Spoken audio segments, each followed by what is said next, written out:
Un cordial saludo, doctora y compañeros. El día de hoy les hablaremos acerca de la hipertensión arterial y la crisis hipertensiva. La hipertensión arterial. Este es un síndrome que se produce cuando las cifras de tensión arterial medidas como promedio en dos tomas realizadas en condiciones apropiadas en días distintos se encuentran mayor o igual a 140 milímetros de mercurio de tensión arterial sistólica y mayor o igual a 90 milímetros de mercurio de tensión arterial diastólica. La evaluación inicial de un paciente con hipertensión arterial debe confirmar el diagnóstico de hipertensión, detectar causas de hipertensión arterial secundaria, evaluar el riesgo cardiovascular, daño de órgano blanco y las condiciones clínicas concomitantes. Esto requiere de medición correcta de la tensión arterial, historia clínica completa como es anamnesis y examen físico, exámenes de laboratorio y otras pruebas complementarias. Algunos de los exámenes son necesarios en todos los pacientes, otros solo en grupos específicos. La fisiopatología.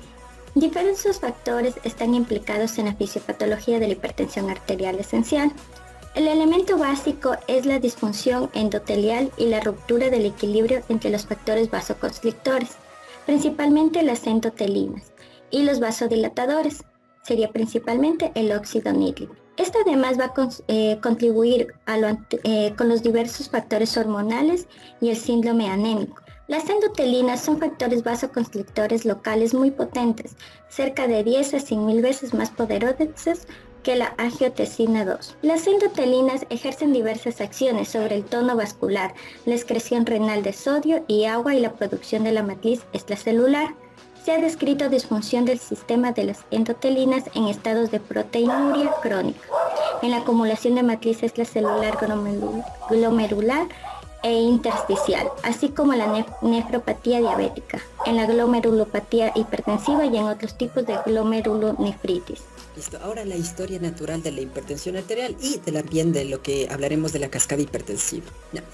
Ahora, hay que tener en cuenta que el paciente puede presentar inicialmente un estado asintomático, pero este paciente asintomático por lo general va a presentar una historia familiar de hipertensión arterial, o tal vez puede estar en lo que son los llamados valores prehipertensivos, como va a ser entre una presión sistólica entre 120 y 139 o una presión diastólica entre 80 a 89. Es posible que en esta fase asintomática se inicie lo que es una endotelisis o disfunción endotelial, va debido a una variabilidad agresiva de la conducta de la presión arterial frente a lo que es la vida cotidiana o la vida diaria del paciente. Una vez que el paciente va a presentar ya una hipertensión establecida, o sea, de más de 140-90, va a aparecer ya una enfermedad en los órganos blancos. Pero esta enfermedad en los órganos blancos en sí no van a aparecer en todas las personas, sino que van a aparecer en un cierto grupo de personas hipertensas.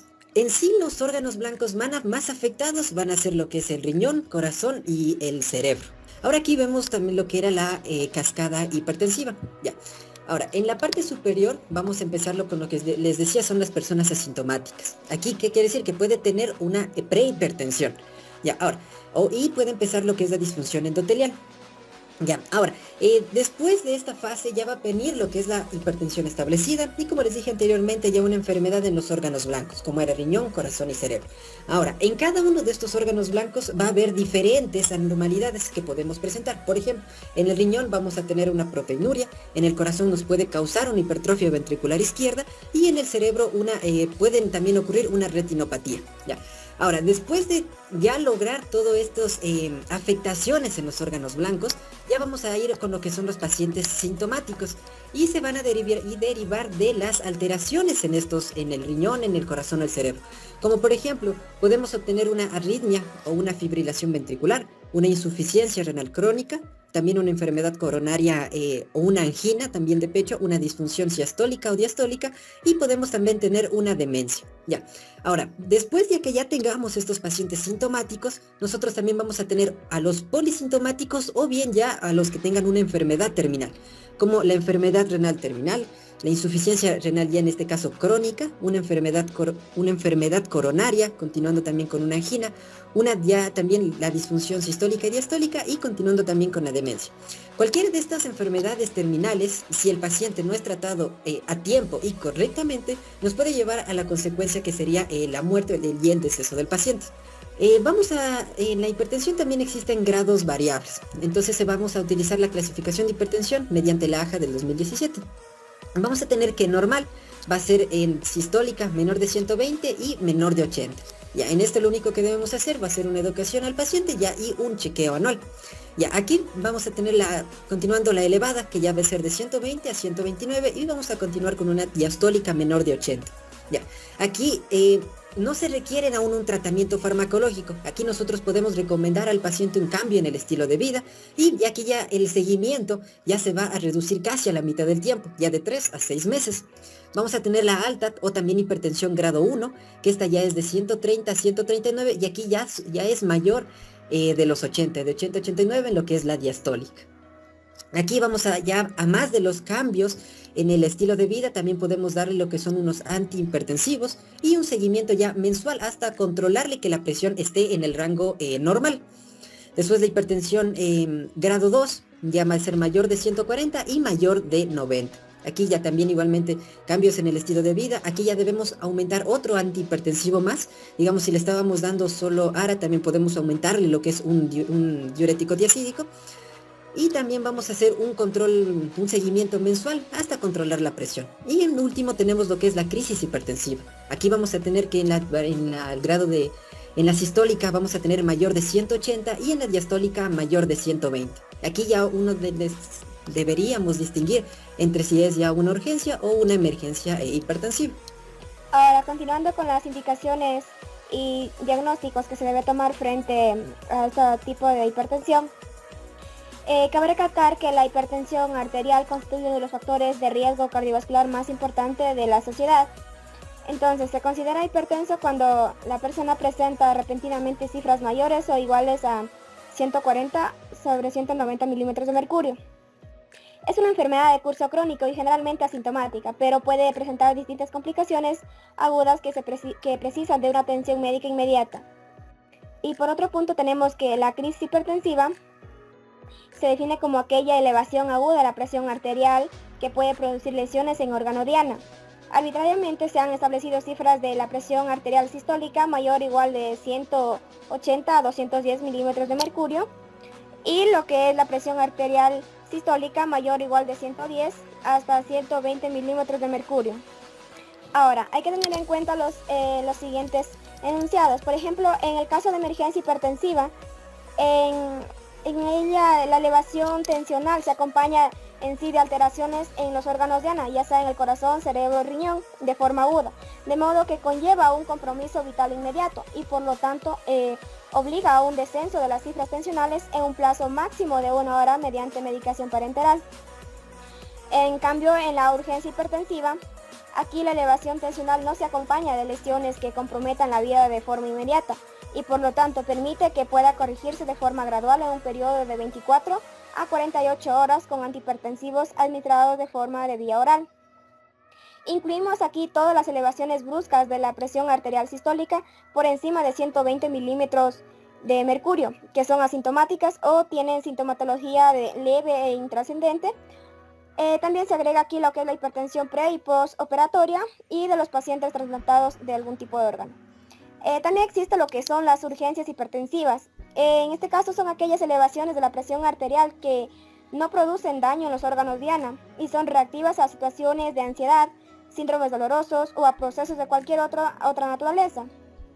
La presión arterial se corrige cuando cesa el estímulo desencadenante y no requiere tratamiento hipotensor específico. Ahora, hay que realizar una buena anamnesis.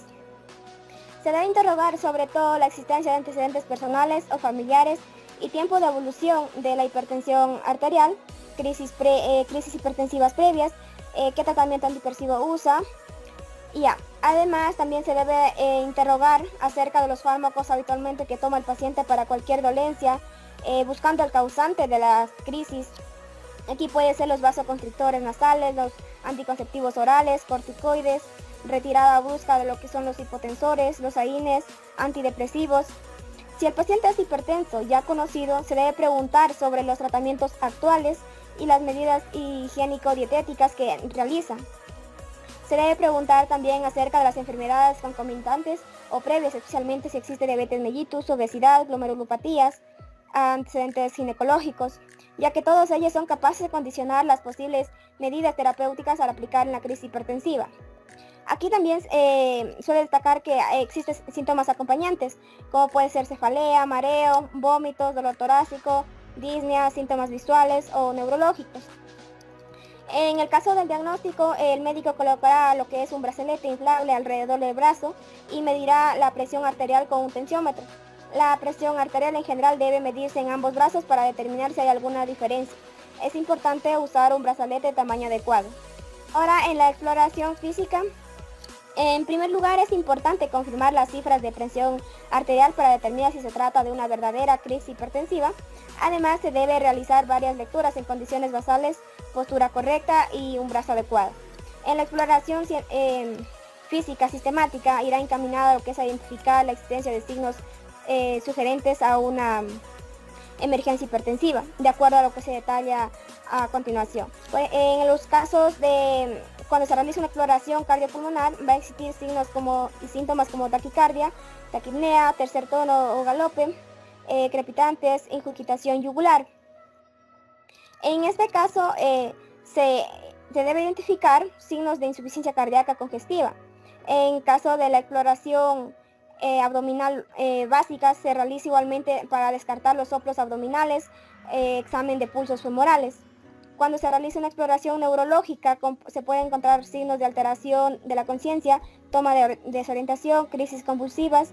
Esto sirve para descartar lo que son las alteraciones que sugieran alguna encefalopatía hipertensiva o enfermedad cerebrovascular aguda. Igualmente, en el fondo del ojo puede existir presencia de hemorragias, de exudados o papiledema, y esto sirve para descartar los diagnósticos de hipertensión acelerada o maligna. En cuanto a los exámenes complementarios, es necesario, si se encuentra ante una crisis hipertensiva, realizar las siguientes pruebas. Se debe realizar una analítica sanguínea que incluye un hemograma completo, creatinina plasmática, glucosa, electrolitos séricos tomando en cuenta lo que es sodio, potasio y calcio. Aquí la creatinina puede estar elevada, al igual que la urea y el ácido úrico, y también puede existir anemia.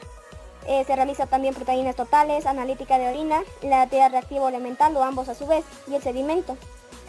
También se realiza lo que es electrocardiograma, que puede ser en estos casos normal o puede observarse signos de hipertrofia de ventricular izquierda o alteración del segmento ST que evidencian una lesión coronaria. También se debe realizar una radiografía de tórax que se podrá evaluar el índice cardiotorácico, dilatación de las cavidades pedículo vascular o arco aórtico, ilios y vasculatura pulmonar. Pueden existir signos de congestión pulmonar o cardiomegalia, aunque este estudio radiográfico también puede ser normal. Esto se realiza en casos cuando se tiene frente a pacientes con crisis hipertensivas. Puede existir otros exámenes, pero se realiza de acuerdo a la patología que lo desencadenó. Signos que sugieren daño de órgano blanco. En el corazón vamos a tener signos como hipertrofia ventricular izquierda, angina o infarto de miocardio primario, revascularización coronaria primaria e insuficiencia cardíaca. En el cerebro se puede encontrar ictus o accidente isquémico transitorio. En el riñón, una enfermedad renal crónica. En las arterias periféricas, enfermedad arterial periférica. Y en el ojo, una retinopatía. Reducción de la tensión arterial sistólica con los cambios en las prácticas de vida. En primer lugar, se recomienda la restricción de sal, con una recomendación de 5 a 6 gramos al día. Esto reducirá aproximadamente 2 a 8 milímetros de mercurio la tensión arterial sistólica. En la moderación del consumo de alcohol, se recomienda a las personas que ya consumen reducir a 30 mililitros de alcohol, y a las personas que no han iniciado el consumo de alcohol, evitar el inicio del mismo. Esto reducirá aproximadamente 2 a 4 milímetros de mercurio. En los cambios en la dieta se recomienda una dieta rica en frutas, vegetales y reducida en grasas saturadas. Esto reducirá de 8 a 14 milímetros de mercurio la tensión arterial sistólica. En la reducción de peso se recomienda alcanzar un índice de masa corporal normal, es decir, de 18.5 a 24.9, reduciendo de esta manera 5 a 20 milímetros de mercurio de la tensión arterial sistólica. En la actividad física se recomienda 30 minutos al día de actividad física por 5 días a la semana, reduciendo así 4 a 9 milímetros de mercurio de tensión arterial sistólica. Bueno, llegando al tratamiento, aquí se deben seguir recomendaciones para la instauración del tratamiento antihipertensivo con su respectivo nivel de evidencia. Primero, se puede utilizar los diuréticos como son IECA, ARA2 y calcio como medicamentos de primera línea o también combinados. En el caso de pacientes que necesiten terapia dual, se recomienda combinar 2 de los 3 clases de medicamentos, como es el diurético tiazídico, bloqueador del sistema renina-angiotensina y bloqueadores de canales de calcio. Se debe instaurar tratamiento farmacológico en pacientes con hipertensión arterial grado 2 y 3, con cualquier nivel de riesgo cardiovascular, al mismo tiempo que se implanten los cambios en las prácticas de vida. Se debe reducir la tensión arterial con tratamiento farmacológico cuando el riesgo cardiovascular sea alto, debido a un daño de órgano blanco, enfermedad cardiovascular o una enfermedad renal crónica, incluso si la tensión arterial sea de grado 1. Se debe indicar el tratamiento farmacológico antihipertensivo para pacientes con hipertensión arterial grado 1 con riesgo cardiovascular bajo o moderado, sin evidencia de daño de órgano blanco, a pesar de que este paciente haya cambiado sus hábitos de vida. En los adultos mayores hipertensivos, incluso mayores de 80 años, se recomienda el tratamiento farmacológico cuando la tensión arterial sistólica sea mayor a 160 milímetros de mercurio. Se recomienda el tratamiento farmacológico antihipertensivo y cambios en la práctica de vida en adultos mayores, es decir, entre 65 y 80 años, si la tensión arterial es de 140 a 159 milímetros de mercurio, siempre y cuando este sea bien tolerado. No se recomienda el tratamiento farmacológico antihipertensivo para pacientes con la tensión arterial normal alta. Y tampoco se recomienda el tratamiento para pacientes jóvenes con tensión arterial sistólica elevada de manera aislada, pero estos también van a requerir vigilancias y recomendaciones para el cambio de hábitos de vida. Como vemos aquí el nivel de evidencia, todos son 1A a excepción de la segunda. En cuanto a las contraindicaciones absolutas relativas y efectos adversos de estos fármacos, aquí tenemos los diuréticos tiazídicos, que sus contraindicaciones absolutas es la gota. Relativas, el síndrome metabólico, intolerancia a la glucosa, hipercalcemia e hiperpotasemia. Y los efectos adversos más comunes es el trastorno gastrointestinal, metabólico y exacerbaciones de la diabetes. En cuanto a los IECA, sus contraindicaciones absolutas es el embarazo, el angiodema previo, la hiperpotasemia mayor a 5.5, estenosis bilateral. En las relativas, mujeres de edad fértil sin anticonceptivos confiables, y sus efectos más comunes es la hipotensión, falla renal, tos seca persistente, trastornos gastrointestinales, alteraciones en las pruebas de función hepática y angiodema. En el ARA2 tenemos igualmente embarazo, hiperpotasemia mayor a 5.5 y su estenosis bilateral. Las contraindicaciones relativas es igual que las IECA, y sus efectos más adversos es el mareo, hiperpotasemia y angiodema. En cuanto al calcio, aquí sus contraindicaciones absolutas es la taquiarritmia, antecedentes de edema severo en extremidades inferiores y fallo cardíaco grado 3 o 4. Las contraindicaciones relativas tenemos los trastornos gastrointestinales, palpitaciones, rash, edema, cefalea, fatiga, alteraciones del sueño, y no tenemos aquí efectos adversos. Y por último, los beta bloqueantes, sus contraindicaciones absolutas es el asma, el bloqueo auriculoventricular y la frecuencia cardíaca menor a 60. Sus contraindicaciones relativas es el síndrome metabólico, intolerancia a la glucosa y paciente activo. Sus efectos comunes es el trastorno gastrointestinal, la bradicardia, la hipotensión, broncoespasmos, cefalea, fatiga y disfunción sexual. Tenemos medicamentos que vamos a usar en situaciones específicas. Como ven en la tabla, tenemos la condición y el fármaco a utilizar. Cuanto al daño orgánico asintomático, como es la hipertrofia del ventrículo izquierdo, utilizaremos IECA, ARA2 y los que son los calcio antagonistas. Además, en la aterosclerosis asintomática utilizaremos IECA y calcio antagonistas, y de la misma manera en la microalbuminuria y en la disfunción renal los IECA y los ARA2. En cuanto a los eventos cerebrovasculares clínicos, tenemos el ictus previo, en donde se utilizará cualquier agente que reduzca eficazmente la tensión arterial. En un infarto de miocardio previo, los beta bloqueantes, IECA y ARA2. En la angina de pecho, los beta bloqueantes y los calcio antagonistas. En la insuficiencia cardíaca tenemos una amplia gama como los diuréticos, beta bloqueantes, IECA, ARA2, antagonistas del receptor mineralocorticoideo. Y la aneurisma de la aorta, los beta bloqueantes y ARA2. En la fibrilación auricular, para prevención, debemos considerar el empleo de el ARA2, el IECA, los beta bloqueantes o también los antagonistas del receptor mineralocorticoideo. También tenemos la fibrilación auricular, más que todo para control de la frecuencia ventricular. Los fármacos a utilizar serían los beta bloqueantes, los calcio antagonistas, no dipiridínico. Y en la enfermedad renal terminal tenemos los IECA y los ARA2, así como en el edema agudo de pulmón, los IECA y los calcio antagonistas. Y también tenemos otras condiciones como lo sería una hipertensión sistólica aislada en ancianos, en donde se utilizan los diuréticos tiacídicos y calcio antagonistas. En un síndrome metabólico utilizaremos IECA, ARA2 y calcio antagonistas. En la diabetes mellitus, la IECA, ARA2. En el embarazo, la metildopa, los beta bloqueantes y los calcio antagonistas.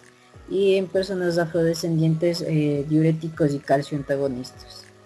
Ahora, en lo que tiene que ver con el tratamiento de factores de riesgo, vamos a tener, por ejemplo, a los pacientes con riesgo cardiovascular muy alto, considerando a esto los mayor o igual a 20%. Se recomienda el uso de estatinas para alcanzar niveles de LDL menores a 70 miligramos sobre decilitro, o a su vez lograr una reducción del 50% si la LDL del paciente está en rangos de entre 70 a 135 miligramos sobre decilitro.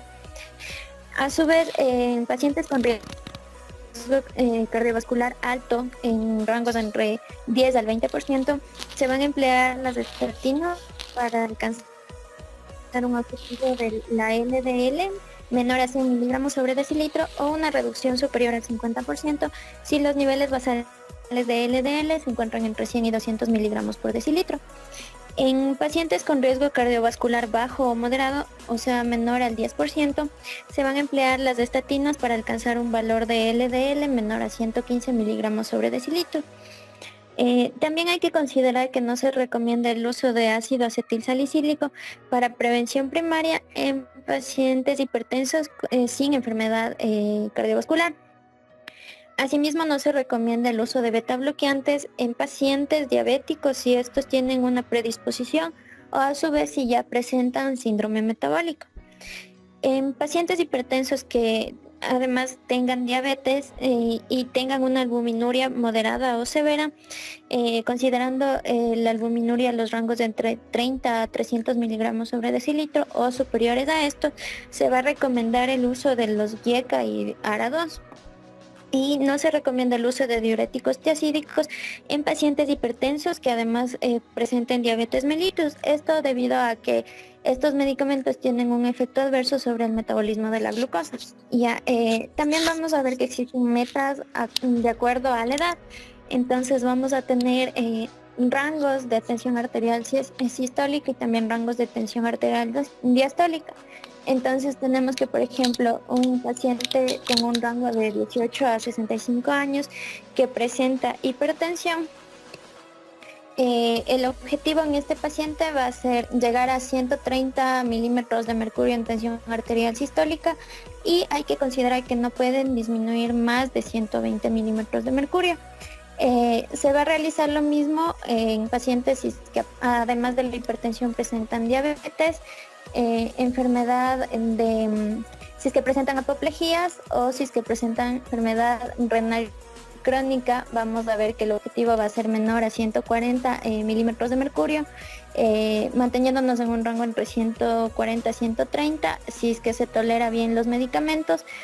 Y asimismo no debe bajar más de 120.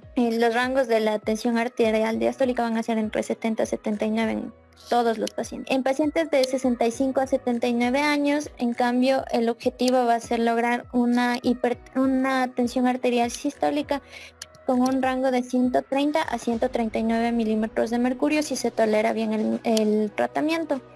Y en pacientes con una edad superior a los 80 años, el objetivo va a ser una tensión arterial sistólica entre 130 a 139 y una tensión arterial diastólica de 70 a 79. Se debe tener en cuenta recomendaciones, por ejemplo, que el primer objetivo del tratamiento debe ser reducir la tensión arterial a menor a 140 la tensión arterial sistólica y dentro de un rango bajo los 90 milímetros de mercurio la tensión arterial diastólica. Esto en todos los pacientes y siempre que el tratamiento sea bien tolerado. Los valores de la tensión arterial tratados deben dirigirse a valores inferiores de 130 a 80 milímetros. En pacientes con diabetes mellitus deben tener una presión menor a 130-80. Los pacientes que presentan infarto cerebral previo o ataques isquémicos transitorios deben tener unos valores inferiores a 130-80. Los pacientes con enfermedad coronaria también deben tener valores inferiores a 130-80. Y pacientes con enfermedad renal crónica, la meta de ellos va a ser una tensión arterial entre 130 a 140 en sistólica y menor a 80 en diastólica. Eso es todo, muchas gracias.